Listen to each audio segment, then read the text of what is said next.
Second episode की शुरुआत होती है और हमें दिखाया जाता है कि जेनिफर ने टिटानिया को हराने के बाद जेनिफर को जनता द्वारा शी हल्क नाम की एक नई सुपर हीरो के रूप में प्रतिष्ठा मिलती है। न्यूज़ में हर तरफ उसी की बातें होती है कि किस तरह कोर्ट में उसने जूरी मेंबर्स को बचाया है। लेकिन जेनिफर के लिए शी हल्क बनना बहुत निराशाजनक लगता है। तभी वह उसका बॉस आता है और उसे बताता है कि जीएलके और एच कंपनी ने उस केस को एक नाजायज़ केस घोषित किया क्योंकि वो एक शी हल्क बन गई और जूरी की जान बचाई। इसीलिए जीएलके और एच कंपनी ने दलील दी कि जूरी ने जेनिफर की तरफदारी करते हुए केस का फैसला उसके फेवर में दिया है। इसीलिए वो केस हार चुके हैं और अब शी हल्क बनने के बाद वह डीए ऑफिस के लिए एक बोझ बन गई है। इसीलिए उसे जॉब से निकाल दिया जाता है। वो नया काम खोजने की कई कोशिशें करती है बट उसे कोई भी जॉब नहीं मिलती। रात को वो अपनी फैमिली के साथ डिनर कर रही होती है, तब उसके डैड उसे समझाते हैं कि जो भी होता है अच्छे के लिए होता है।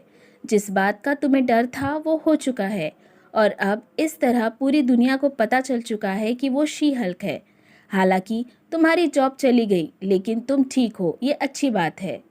अगले दिन एक बार में मिस्टर हॉलीवे जेनिफर से मिलते हैं और उसे अपने जीएलके एंड एच कंपनी में सुपर ह्यूमन लॉ डिवीजन के हेड के रूप में जॉब ऑफर करते हैं, क्योंकि हॉलीवे को लगता है कि जीएलके एंड एच के खिलाफ केस जीतना आसान नहीं होता।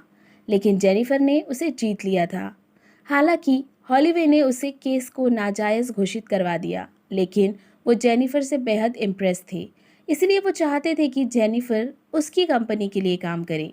जेनिफर इस शर्त पर जॉब स्वीकार करती है कि वो उसकी सबसे अच्छी दोस्त निकी रामन्स को उसकी लीगल असिस्टेंट के रूप में जॉब पर रखेगी। जॉब के पहले दिन जेनिफर को पता चलता है कि हॉलीवे चाहते हैं कि वह ऑफिस और कोर्ट में शी हल्क के रूप में ही काम करे, क्योंकि उनके सुपर ह्यूमन लॉ डिवीजन के लिए उन्हें एक हल्क लॉयर चाहिए। यह उसका पहला केस एमएल ब्लॉस्की के पेरोल के लिए प्रतिनिधित्व करना है। हालांकि इनक्रेडिबल हल्क में मिस्टर ब्लॉस्की ने उसके कज़न बैनर को मारने की कोशिश की थी।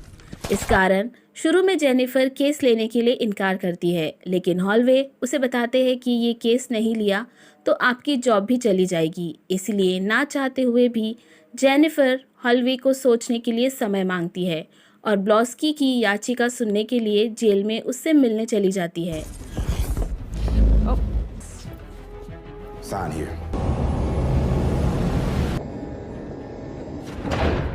ब्लॉन्स्की उसे बताते हैं कि वो एक अच्छा सोल्जर था, लेकिन उसके शरीर में सुपर सोल्जर सिरम डाली गई, जिसकी साइड इफ़ेक्ट के चलते उसके हाथ बेहद तबाही हुई, जिसका उसे अब बेहद पछतावा है। वो कहता है कि हल्क से उसकी कोई निजी दुश्मनी नहीं है, तुम्हारी गवर्नमेंट ने ही उसे हल्क को मारने के लिए कहा था। लेकिन आज हल्क उनकी नज़र में हीरो है और मैं एक विलन हूँ। ब्लॉन्स्की की बात सुनकर जेनिफर उसे एक मौका देना चाहती है, इसीलिए वो बैनर को कॉल करती है और ब्लॉन्स्की की केस लेने के बारे में बताती है। बैनर जेनिफर को मिली जॉब के लिए बहुत खुश होता है और उसे कहता है कि ब्लॉन्स्की की केस से उसे कोई प्रॉब्लम नहीं है। यहाँ जेनिफर इस बात से अनजान होती है कि बैनर साकार की स्पेसशिप में किसी ज़रूरी काम से अंतरिक्ष में यात्रा कर रहा है। अब जेनिफर केस को स्वीकार करने के लिए हॉलवे को फ़ोन करती है, लेकिन तभी न्यूज़ में दिखाया जाता है कि ब्लॉस्की जेल से भाग चुका है और एक अंडरग्राउंड फ्लाइट क्लब में भाग लेने के उसके वीडियो फुटेज लीक हुआ है और सवाल किया जा रहा है कि आखिर ब्लॉन्स्की उर्फ एब्डोमेशन इतनी सिक्योरिटी होने के बावजूद जेल से कैसे भागा। और इसी के साथ ये एपिसोड यहीं पर एंड हो जाता है। अगर आपको एक्सप्लेनेशन अच्छा लगा हो तो वीडियो को लाइक और चैनल को सब्सक्राइब करें। थैंक